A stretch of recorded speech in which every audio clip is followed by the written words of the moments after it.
When I was 18, I drove Route 66 across the country with two other guys, and the memories of that trip have never left me. A few years ago, I started making pictures along Route 66, hoping to bring that past back to life. Here's the story of the journey that sparked the pictures. Chicago, 1960. The cops have just come through Billy Capomino's apartment and warned us if we don't get out of town, we're all going to jail. I'd like to tell you it's a phony beef, but it's not. We've been causing a lot of trouble in the neighborhood, and the cops know it. The we here is me and Billy and another guy whose name I don't remember. Whoever he is, his wife has thrown him out of their apartment and he's moved into Billy's, where we live on mattresses and couches, and the AM radio is always playing. So we empty out the apartment and load it all in my car, beat up 50 Plymouth four-door. We fill it with our clothes and the canned goods we've been stealing from the grocery store, and then we hit the road to California.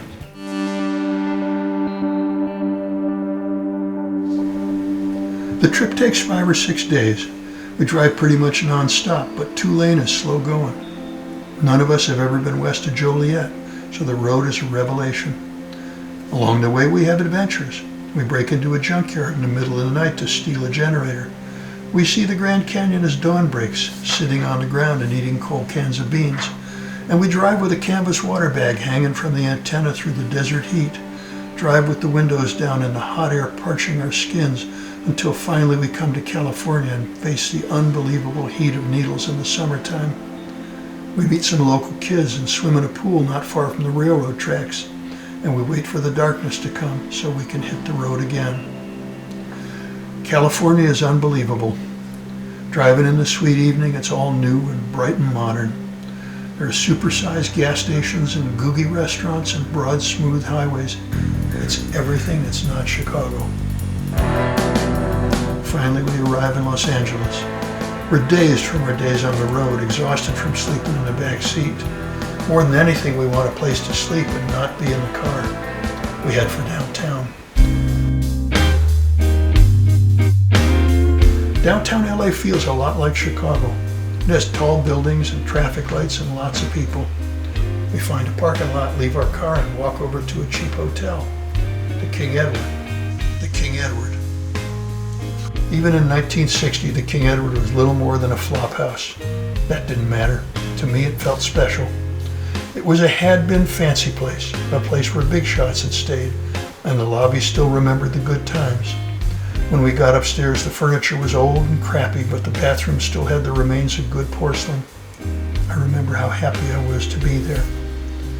I spent some time looking out the window, watching the Los Angeles night, imagined a life I might have if I lived here. And finally, I drifted off to sleep. Imagined a life I might have if I lived here. In the morning, I was the first one up. I got dressed, went down to the lobby and walked out onto the street. Somewhere close by, I found a diner and ate breakfast sitting at the counter. When I went back to the room, the guys were already up. We gathered our things and got back in the car. The guy whose name I can't remember wanted to go home by then, so we dropped him off at the Greyhound station and said goodbye. That's all there is. Billy and I left. We headed up to San Francisco. When we got there, Billy decided he was ready to go home too, so he caught another bus, and then I was alone. I stayed. I slept in my car until I got a job, and then I lived in a cheap hotel on Powell Street. Eventually, I came back to LA. I built a life far different from the King Edward, but it had its own little place in the back of my mind. When my future was looking bleak, I might think, well, I can always go back to living at the Eddy, or I gotta quit screwing around. I don't want to end up living at the Eddy. So it was a marker for me. I remembered it both proudly and as a caution. I drove by the King Edward a couple of years ago, still standing in the seedy part of town. Nowadays, though, it looks like a real estate boom might finally be catching up with it, and pretty soon it could be lofts for urban professionals. But the afternoon I saw it, it stood in the grip much as I remembered it from 60 years earlier. I could no longer imagine staying there, but I could still remember when I did.